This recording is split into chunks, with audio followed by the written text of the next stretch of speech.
বন্ধুরা, তোমাদেরকে বলছি, হাতে একটু সময় থাকলে আজকের রেসিপিটা অবশ্যই একটু ফলো করো। দেখো, আজকের রেসিপিটা তোমরা যদি দেখো তাহলে কিন্তু এই পটলের খোসা আর কোনো দিনই ফেলে দেবে না। তো দেখো, আমি পটলের খোসাগুলোকে একটু মোটা মোটা করে ছাড়িয়ে নিয়েছি, আর তার সঙ্গে দুটো পটলও কিন্তু কুচিয়ে দিয়েছি। এবার কড়াইতে তেল দিয়ে একটা শুকনো লঙ্কা আর একটুখানি কালো জিরা ফোড়ন দিয়ে দেবো। এইবার পটলের খোসাগুলোকে আমি দিয়ে দিলাম, দিয়ে এবার ভালো করে নাড়াচাড়া করতে হবে। একটু হালকাই ভেজে নেব, খুব বেশি ভাজলে কিন্তু তাহলে কিন্তু বাটার টেস্টটা অন্যরকম হয়ে যায়। একদম হালকা ভাজতে হবে। দিয়ে দেবো এর মধ্যে পরিমাণ মতো নুন, আর দিয়ে দেবো একটা কাঁচা লঙ্কা।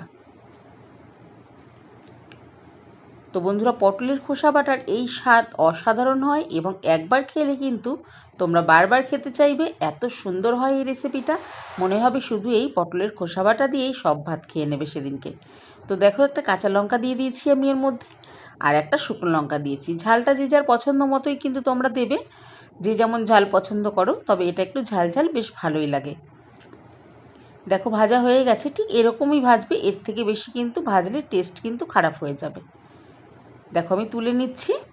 এবার কিছুক্ষণের জন্য এটাকে ঠান্ডা করে নিতে হবে, তারপরে একটা মিক্সিং জারে দিয়ে ভালো করে বেটে নিতে হবে এই খোসাগুলো। আমি কিন্তু এখানে শুধু খোসা দিইনি, দুখানা পটলও কিন্তু কুচি কুচি করে দিয়ে দিয়েছি, যাতে পেস্টটা বেশ একটা সুন্দর হয় এবং পটল দিলে আরও বেশ স্বাদ হয় খাবারটায়। এবার আমি এটাকে বেটে নেব মিহি করে। বাটা হয়ে গেছে। দেখো কত সুন্দর হয়েছে দেখতেও, এবং এটা কিন্তু খেতে ভীষণই লোভনীয় হয় এবং ভীষণ স্বাদের হয়।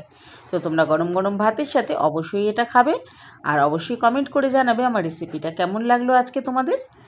আবার আসবো নতুন নতুন রেসিপি নিয়ে, ততদিন কিন্তু তোমরা খুব ভালো থেকো এবং সুস্থ থেকো। আর আমার চ্যানেলটাকে প্লিজ একটু সাবস্ক্রাইব করে পাশে থেকো তোমরা, আর অবশ্যই একটা কমেন্ট করে জানিও কেমন আছো তোমরা।